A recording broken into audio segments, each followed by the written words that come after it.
Dans cette vidéo, nous allons corriger l'exercice 3 sur la fiche d'exercice sup du chapitre. Donc nous allons d'abord faire des lectures graphiques. Ça, tu as déjà fait dans le chapitre sur les fonctions au tout début de l'année. Donc pour trouver l'image de 1 par la fonction f1, je vais donc partir de l'axe des abscisses. Je repère 1 sur l'axe des abscisses. 1, c'est donc l'antécédent, c'est donc l'abscisse. J'utilise les lignes horizontales et verticales.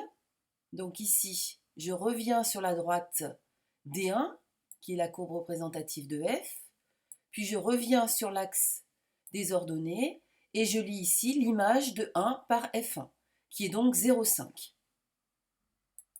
De la même façon, je lis l'image de 6 par F1.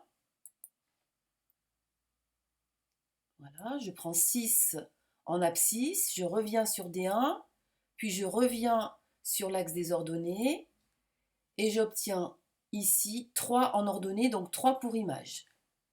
L'image de 6 par F1 est 3. Alors maintenant, on fait pareil avec F2. La droite F2, la fonction affine F2 est représentée par la droite D2, qui est la droite orange. Donc je pars de 1, puisque je veux calculer l'image de 1, et je reviens jusqu'à la droite orange. Puis je reviens sur l'axe des ordonnées et je lis l'image de 1 par F2, c'est-à-dire 4. Puis l'image de 4, je reviens sur la droite orange, je reviens sur l'axe des ordonnées et je lis que l'image de 4 est 1. Voilà, donc l'image de 1 par F2 est 4 et l'image de 4 par F2 est 1. Alors maintenant, on va indiquer les fonctions qui ont un coefficient négatif. Pour repérer rapidement sur un graphique une fonction qui a un coefficient négatif, il faut regarder comment est penchée la droite. Donc en fait ici, la droite orange a une pente négative. Voilà, en fait on regarde sur le graphique la pente entre l'axe des abscisses et la droite. Donc là ici, la pente, elle est négative par rapport aux deux autres droites qui, eux, sont penchées d'une autre manière par rapport à l'axe des abscisses. Tu vois ici, elles sont penchées dans l'autre sens. Donc elles ont des coefficients positifs. Donc c'est la fonction f2 qui a un coefficient négatif.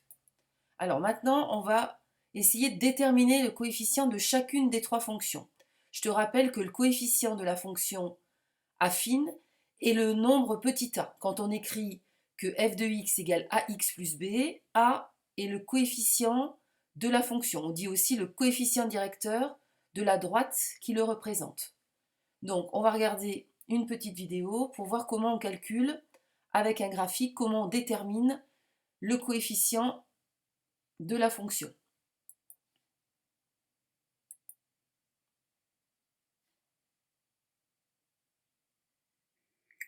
On veut lire graphiquement le coefficient directeur de cette droite. Pour cela, on va utiliser la propriété de proportionnalité des accroissements qui nous dit que A, coefficient directeur de la droite, égale f de x1 moins f de x2 sur x1 moins x2, qu'on peut dire aussi écart des images sur écart des antécédents, qui est donc aussi égal à l'écart des ordonnées sur l'écart des abscisses. C'est justement cette dernière formulation que l'on va utiliser pour lire graphiquement ce coefficient directeur. Pour cela, on va choisir deux points de la droite, deux points bien évidemment qui ont des coordonnées sur les nœuds du quadrillage. Donc ces deux points étant choisis, on va donc estimer l'écart des ordonnées entre ces deux points. Donc cet écart ici, sur cet exemple, est de moins 3, puisque on descend donc sur l'axe des ordonnées, donc dans le sens négatif. On va estimer maintenant l'écart des abscisses, qui est ici, donc de 2 unités. On peut donc maintenant déduire le coefficient directeur de cette droite, qui est donc égal à moins 3 sur 2. Voilà comment on détermine. Donc là, on va le faire pour chacune des trois fonctions. Donc pour f1, qui est représenté par d1, tu vois ici deux petites flèches. Il y en a une qui monte.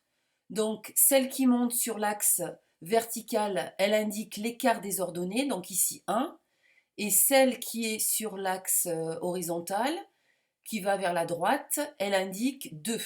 Donc le coefficient, c'est toujours l'écart des ordonnées, donc 1, sur l'écart des abscisses, 2. Donc 1 demi pour notre première fonction, 1 sur 2.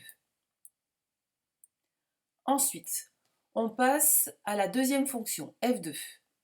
Alors, on regarde la droite D2. Ici, on voit une flèche horizontale et une flèche verticale qui correspond à l'écart des ordonnées pour la flèche qui descend, donc moins 2 puisqu'on descend, et 2 sur l'axe horizontal, on a ici l'écart des abscisses. Donc, moins 2 sur 2, ça fait moins 1. On termine avec la fonction f3 qui est représentée par d3. Donc ici, tu as une flèche, je suis repassée tout à l'heure sur les flèches, mais on les voit quand même en dessous. Une flèche ici qui indique l'écart des abscisses et ici une flèche qui indique l'écart des ordonnées. Donc l'écart des ordonnées, c'est 4. 4, c'est positif puisqu'on monte. Et ici, on va toujours à droite, c'est toujours positif, 2. Donc 4 sur 2, ça fait donc 2. Voilà les coefficients directeurs des droites D1, D2, D3 qui correspondent aux coefficients des fonctions f1, f2, f3. Alors maintenant, on veut déterminer les ordonnées à l'origine. Alors les ordonnées à l'origine, c'est très facile.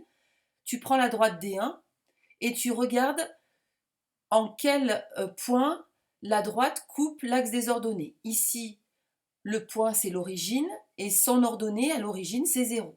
Donc l'ordonnée à l'origine, c'est 0. Ensuite, pour la droite D2, tu vois que la droite D2 coupe l'axe des ordonnées ici au point d'ordonnée 5. Donc, l'ordonnée à l'origine, c'est 5. Et pour la droite D3, donc ici représentée en bleu, on voit qu'elle coupe l'axe des ordonnées en 1. Donc, l'ordonnée à l'origine, c'est 1. Et en fait, l'ordonnée à l'origine, ça correspond au coefficient petit b de la fonction affine. Alors maintenant, on va pouvoir écrire chacune des expressions de f1, de f2 et de f3. Donc f1 de x est de la forme ax plus b. On sait que a vaut 1 demi, on a trouvé le coefficient tout à l'heure. Donc 1 demi de x, plus l'ordonnée à l'origine pour f1, c'est-à-dire 0. Donc ici, notre fonction, elle est linéaire. 1 demi de x ou 0,5x si tu veux écrire le coefficient en écriture décimale. Ensuite, on passe à f2. f2 de x, donc le coefficient, on a dit moins 1, donc moins x, moins 1x, c'est pareil, plus l'ordonnée à l'origine, plus 5. Et enfin, f3 de x est égal, toujours de la forme ax plus b, donc a vaut 2, 2x, plus l'ordonnée à l'origine, 1.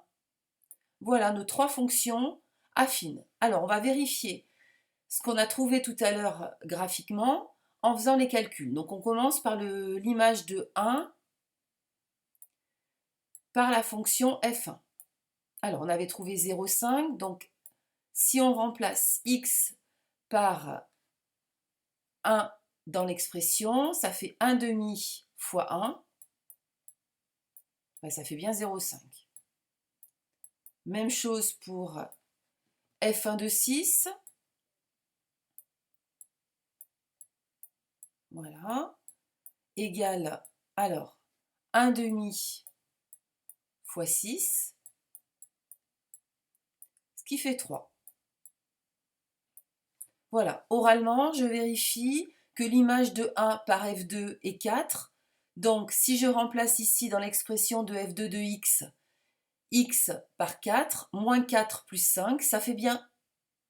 Pardon, si je remplace dans l'expression de f2 de x, x par 1, excuse-moi, eh bien j'obtiens moins 1 plus 5, ça fait bien 4. Et l'image de 4 par f2, donc si je remplace dans l'expression de f2 de x, x par 4, moins 4 plus 5, ça fait 1. Donc je retrouve bien les calculs que j'ai fait, les déterminations graphiques que j'ai fait au tout départ. Voilà, c'est terminé.